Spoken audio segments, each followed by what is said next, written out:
La Chine entre en guerre contre l'Occident, dans la sphère numérique. Et c'est pire que ce que vous pouvez imaginer.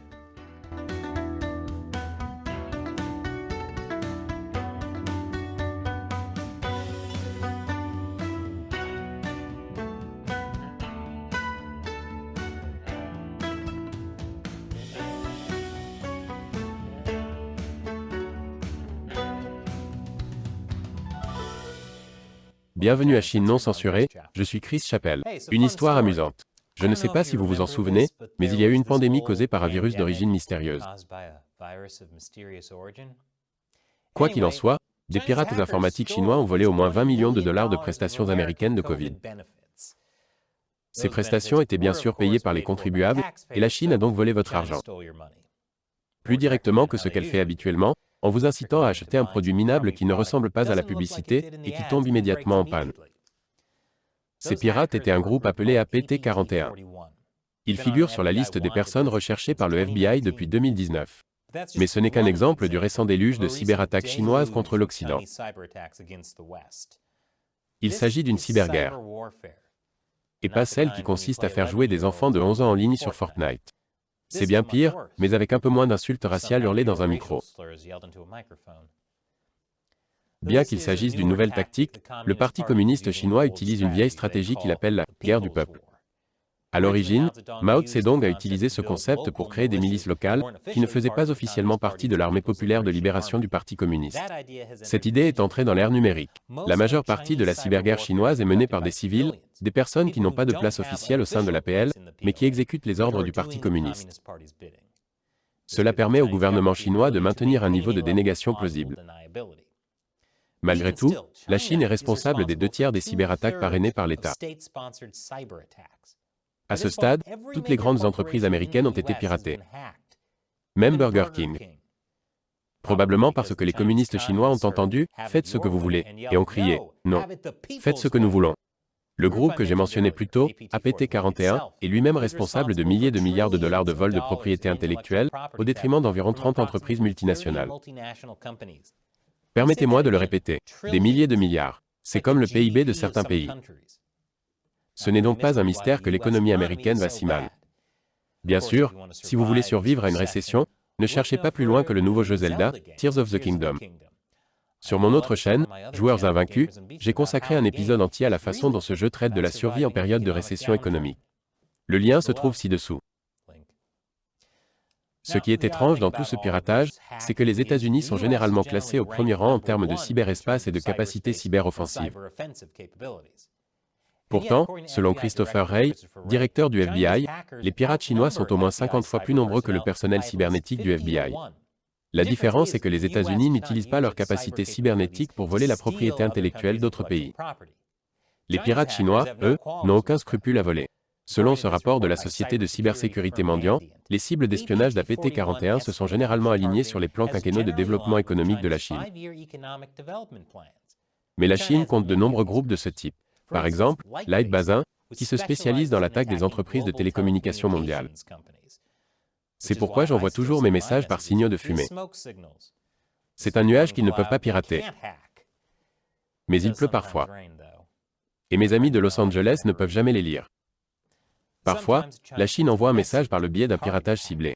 Après un affrontement meurtrier entre des soldats chinois et indiens le long d'une frontière contestée, des pirates informatiques chinois ont ciblé le réseau électrique indien. Et ce n'était que le début. Selon la société de cybersécurité Recorded Future, après l'affrontement frontalier, le nombre de cyberopérations chinoises soupçonnées d'être parrainées par l'État et visant des organisations et des entreprises indiennes a augmenté de 261%. Il s'agit parfois de groupes de défense des droits de l'homme, de groupes de réflexion et de médias. L'un des groupes de pirates chinois qui s'en prend à eux s'appelle Red Alpha. C'est probablement aussi le nom de la boisson énergisante dont se nourrissent ces informaticiens.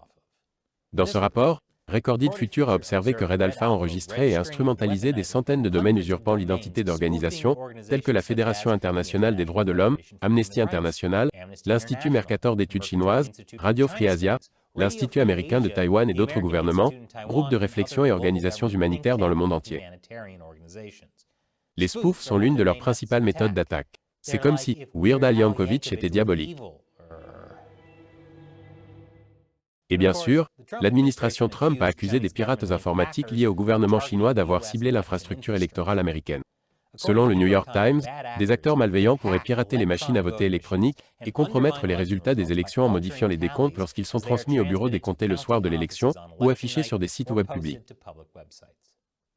La Maison-Blanche est consciente de la menace que représentent les pirates chinois.